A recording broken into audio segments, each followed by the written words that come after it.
अत्याचार किसके ऊपर हो रहा है? तो वैश्य समाज के ऊपर हो रहा है। आज देखिए कि दिन दहाड़े दुकान लूट लिए जा रहे हैं, चाहे सोने के बड़े बड़े दुकान जो है उसमें तक से लूट मार हो रहा है। उसके साथ दिन दहाड़े देखिए कि गोली मार दी जा रही है।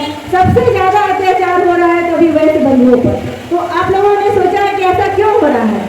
इसलिए हो रहा है क्योंकि हम लोगों में एकजुटता की कमी है, और इस एकजुटता को हम लोगों को दिखाना है मिलके, तभी शायद वो कोई भी राजनीतिक मंच हो, कोई भी राजनीतिक सरकार हो, कोई भी पार्टी हो, जब हम अपनी एकता दिखाएंगे तभी वो लोग हमें नोटिस करेंगे। नहीं तो हमारा काम सिर्फ वोट देना रह जाएगा। एक वोट बैंक के रूप में हम रहते हैं और सब लोग हमारा सिर्फ इस्तेमाल करते हैं। लेकिन इसलिए अब हम लोगों को इस मंच पर अपनी एकता को दिखाना है। हमें ये दिखाना है कि हम सिर्फ वैसे हैं। यहाँ पर हमारे जो मंच है उसपे न तो हम सूरी है, न जायसवाल है, न तलवार है, न रोनियार है, न तेली है, न पोदार है। हम लोग सिर्फ वैसे हैं और इसी रूप में हम लोगों को बापू सभागार में अपनी उपस्थिति दिखाना है। और हम सबको बस यही कहना है कि हमें बहुत गर्व है कि हम वैसे हैं, हम वैसे हैं और हमारा अधिकार कोई नहीं ले सकता है। हम अपने अधिकारों के लिए जागरूक हो गए हैं।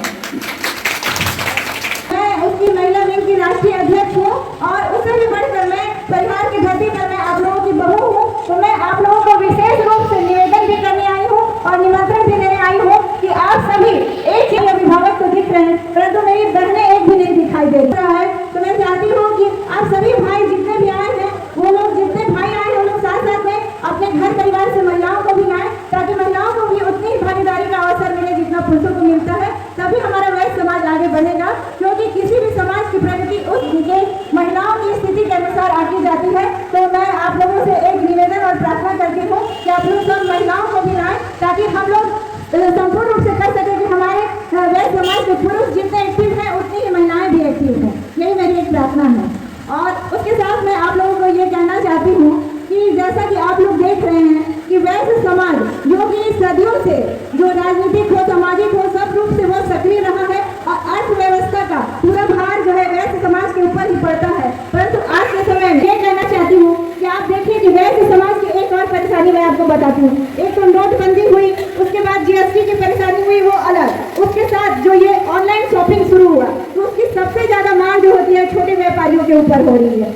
व्यापारी जाता है, नहा धोआ कर अपना अगरबत्ती दिया करके दुकान में बैठता है और उसके परिवार वाले ही, दूसरे क्या कहें, घर परिवार वाले ही ऑनलाइन शॉपिंग से संबंध आ रहे हैं। तो सोचिए कि जो पहले 75-80 हजार मंथली कमाता था, उसका इनकम आज घट के 20 हजार हो गया है। जो 20 हजार कमाता था उसका 5 हजार हो गया। और इन सब का लाभ जा रहा है किसको? कारपोरेट घराने को जा रहा है। तो गरीब दिन पर दिन और गरीब होते जा रहे हैं। तो इन सब के लिए भी हम लोग सबको मिलकर आवाज उठानी है और हम सबको मिलकर वैश्य आयोग के गठन के लिए बात रखनी है, ताकि वैश्य की सुरक्षा हो, वैश्य की मांग उठा सके। और वैश्य की सुरक्षा के लिए भी जो हमारा वैश्य आयोग का गठन हो रहा है, उसमें यह भी सुझाव रखा गया है कि जो वैश्य है उनके जो दुकान है उसके आसपास में एक पुलिस चौकी का भी निर्माण कराया जाए, और ताकि जो भी अगर उनके ऊपर पता चले कि कोई भी अपराध होता है, कोई भी लूटमार होता है, तो पुलिस आ रही है इतना देर के बाद, तो अगर कुछ दूर के अंतर में रहे कि 100 दुकान है उसके आसपास में है, तो पुलिस जल्दी से आकर घटनास्थल पर आएगी। तो इन सब मांगों को हम लोगों को जो बेसिक जरूरत है वो सब के लिए हम लोग को सबसे पहले एक होना होगा,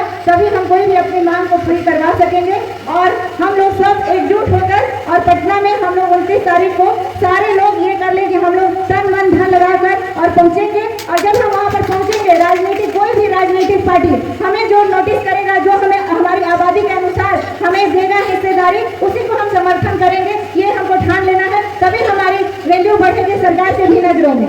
इसलिए आप सबों भाइयों से मेरा निवेदन है कि सब लोग अभी संगठित होकर और एकजुट होकर पटना पहुंचे और बापू सभागार को भरने का प्रयास करें। प्रयास ही नहीं, मतलब भरना ही है, इतना भर देना है कि पूरा पटना भर दे। मेरा यही प्रार्थना है, बापू सभागार में पूरा पटना भर दे। इसलिए हम सब आज संकल्प लें कि अपनी आर्थिक सामाजिक सुरक्षा के लिए, अपनी आने वाली पीढ़ी के लिए और अपने भविष्य को बचाने के लिए, अपने आप को मजबूत दिखाने के लिए हम सब 29 जून को भारी संख्या में पटना पहुंचे।